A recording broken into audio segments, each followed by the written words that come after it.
Olá, Ai, pessoal. Olá, pessoal. Esse é o projeto final da matéria de desenvolvimento de produtos sustentáveis na Universidade Federal Fluminense. Esse projeto foi proposto pelas alunas Bruna, Júlia e Laura.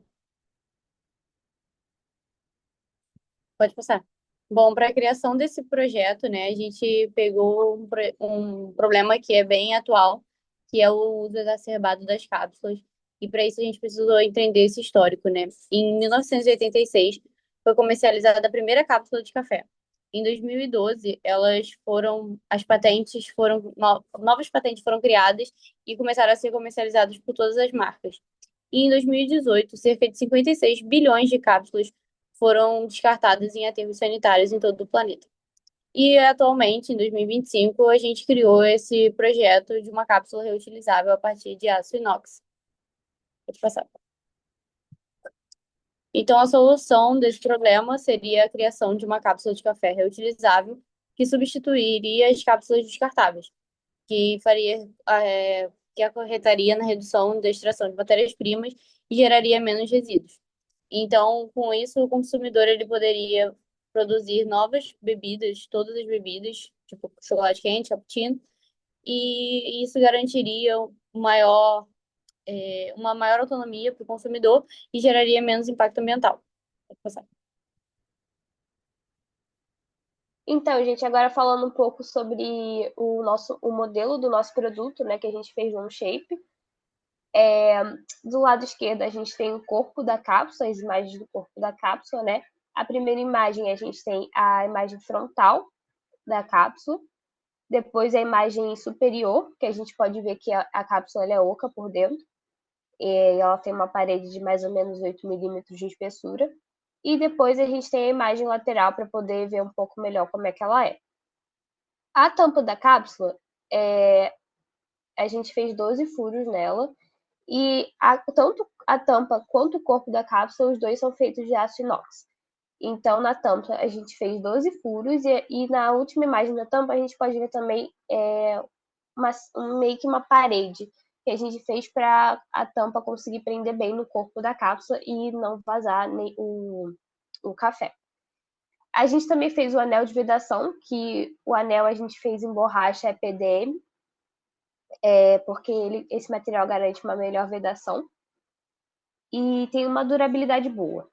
Então, na primeira imagem do anel é a imagem frontal, a segunda imagem é a imagem superior e posterior do anel, e aí eu botei essas imagens para a gente poder ver como ela é fina, né? Tem uma espessura de mais ou menos 1 centímetro. E a última imagem do anel é uma imagem lateral. Finalmente, a gente tem o produto montado, são as últimas imagens. A primeira é a imagem frontal do produto, a segunda é a imagem superior, que a gente pode ver como a tampa se encaixou na cápsula, e finalmente a imagem posterior da nossa cápsula. Pode passar. Agora falando um pouco do ecoindicador da pré-produção. A cápsula reutilizável, como eu falei, ela é feita de aço inox, que é o corpo e a tampa, e borracha EPDM, que é o anel de vedação. Se a gente comparar com uma cápsula convencional, a cápsula convencional ela é feita de alumínio 100% reciclável, tanto o corpo quanto a tampa, e ela não tem nenhum tipo de anel de vedação. Então, para calcular esse ecoindicador, a gente pegou o ecoindicador do material, a massa do produto e a quantidade, que a gente utilizou 100. Então, o resultado do ecoindicador da cápsula reutilizável deu 6.339 e o da cápsula convencional 410. O da cápsula reutilizável deu mais alto justamente por ter uma borracha que não é reciclável.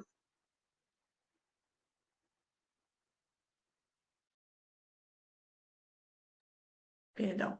Então, agora falando sobre a produção, a gente tem que, tanto na cápsula reutilizável quanto na convencional, basicamente a mesma produção. Ambas envolvem a manufatura do corpo e o corte da chapa da tampa. Então, para calcular a produção, a gente utiliza o ecoindicador 99 vezes o volume removido vezes a quantidade. E vale ressaltar também que a gente não calcula o ecoindicador da produção da borracha, já que o ecoindicador dela está incluso na pré-produção.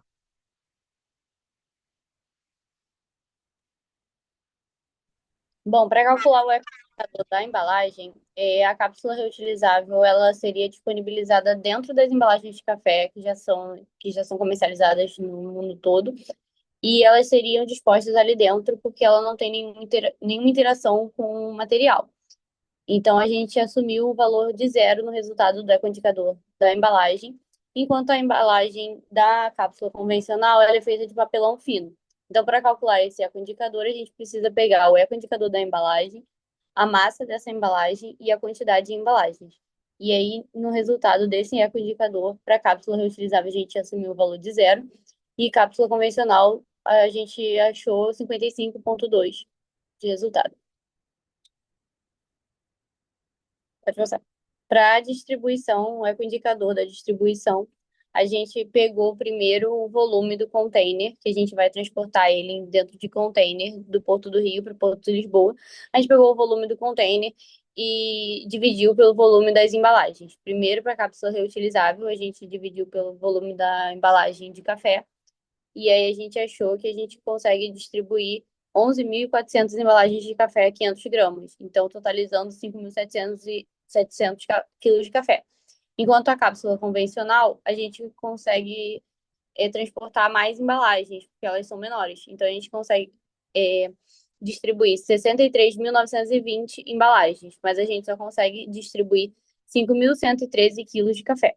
E aí, para calcular esse ecoindicador, a gente pegou o ecoindicador do transporte, a massa da carga, a distribuição, a distância, que é a distância do Porto do Rio de Janeiro para o Porto de Lisboa, e a quantidade.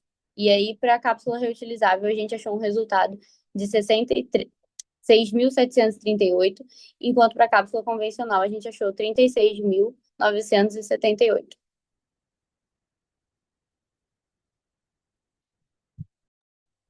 Então, agora para o uso, na cápsula reutilizável, a gente calcula o ecoindicador do uso e da lavagem. No uso, a gente tem o consumo elétrico da cafeteira, né? Então, a gente faz o ecoindicador da eletricidade, vezes o consumo da cafeteira, vezes a quantidade de usos por dia, vezes o tempo de vida útil, que a gente estimou assim em 3 anos. Enquanto o uso por dia, a gente estimou, em média, 2 usos por dia. E na lavagem, né, das cápsulas após o uso, a gente utiliza água e detergente.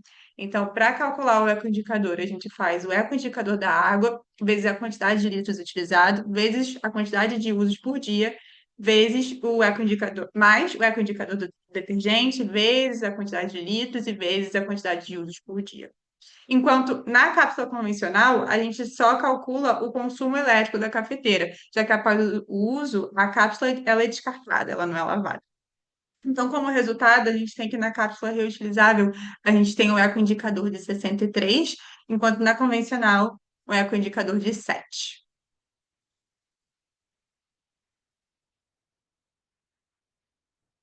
Então, agora falando do descarte, a gente tem que o ecoindicador do descarte da cápsula reutilizável, ele foi calculado com base na reciclagem do aço inox e na borracha EPDM ela é descartada em aterro sanitário. Já a cápsula convencional, tanto o alumínio quanto a embalagem eles são reciclados. Então, para calcular o ecoindicador, a gente pega o Eco 99 do descarte, vezes o volume do produto, vezes a densidade, vezes a quantidade. Então, a gente tem que o resultado para a cápsula reutilizável é menos 486 e para a cápsula convencional é menos 7.952.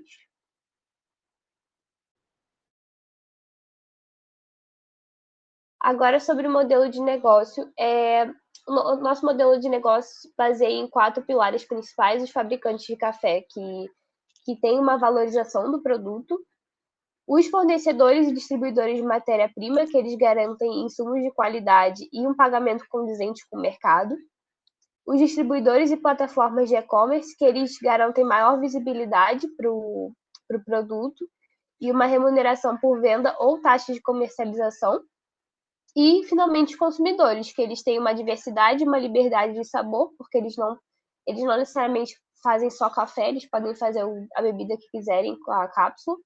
E a gente também tem uma redução de resíduos por ela não ser descartável.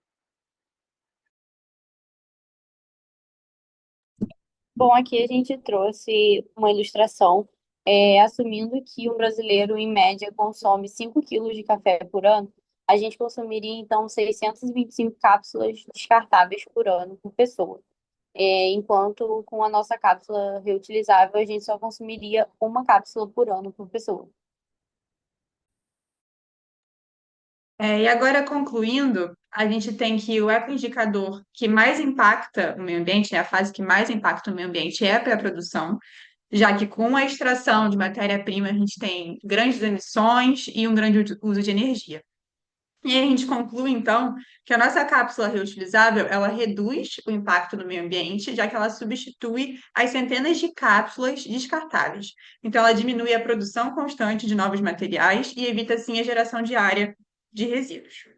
Então, como é feita de aço inox durável e reciclável, o seu impacto inicial, que é muito maior do que o impacto da produção da cafeteira convencional, cafeteira não, cápsula convencional, é, esse valor ele vai se diluindo ao longo de muitos usos e torna o ciclo de vida muito mais sustentável do que o da cápsula de uso único, do que da cápsula convencional. E o que pode ser melhorado? Então, do ponto de vista tecnológico, a gente pode ter uma melhor otimização de processos de usinagem e moldagem para diminuir os desperdícios. A gente pode ter o uso de tecnologias mais eficientes e com menor consumo energético ao longo da cadeia de produção. E a gente pode ter o desenvolvimento de materiais alternativos com menor impacto ambiental que podem não estar incluídos no Eco 99. Sobre as mudanças culturais, a gente pode ter a redução do uso de detergente, né, para a lavagem da cápsula, e também evitar o desperdício d'água. Estimular a preferência por cápsulas reutilizáveis em vez das descartáveis, porque, como a Laura mostrou na conclusão, o ciclo de vida das cápsulas reutilizáveis são muito mais sustentáveis. E valorizar cafés produzidos de forma sustentável, porque o café ele também causa impacto no meio ambiente.